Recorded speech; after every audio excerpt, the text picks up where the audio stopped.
আসসালামু আলাইকুম। কেমন আছেন আপনারা? সবাই ভালো আছেন? আমিও ভালো আছি। আজকে আমি ডাঁটার শাক রান্না করব। ডাঁটার শাক রান্না করার জন্য আমি প্রথমে চিংড়ি মাছ নিলাম। চিংড়ি মাছ নেওয়ার পরে আমি হলুদ, মরিচ, লবণ, জিরার গুঁড়া, তেল, তারপর মানে প্রয়োজন যা যা প্রয়োজন সবই দিলাম। দেওয়ার পর পেঁয়াজ দিয়ে মাছগুলোকে আগে ভালো করে হাত দিয়ে মাখায় নিলাম। হাত দিয়ে মাখায় নিতেছি।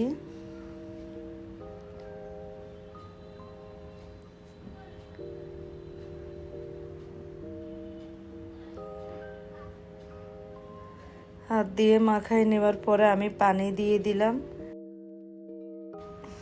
পানি দিয়ে চুলায় বসাই দিলাম। দেওয়ার পরে মাছগুলো যখন ভালো করে কষানো হয়েছে তখন আমি ডাঁটার শাকগুলো দিয়ে দিচ্ছি।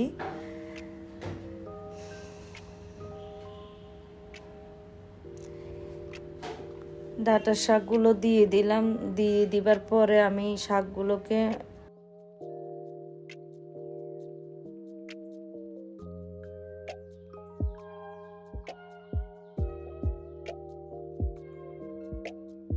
ভালো করে নাড়াচাড়া করে দিয়ে দিছি। কিন্তু আমি শাকগুলো ঢাকনা দিয়ে ঢাকি নাই, কারণ শাক ঢাকনা দিয়ে ঢাকি রান্না করলে শাকের স্বাদটা থাকে না, শাকের কালারটাও নষ্ট হয়ে যায়। এই কারণে আমি শাকে কখনো ঢাকনা দিয়ে রান্না করি না। এটা আমার দাদি শাশুড়ি আমাকে শিখিয়েছিলেন যে শাক ঢাকনা দিয়ে রান্না না করলে শাকের কালারটা সুন্দর থাকে।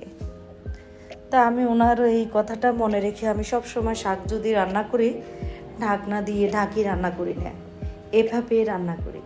হয়ে গেল আমার ডাঁটার শাক রান্না। আল্লাহ হাফেজ।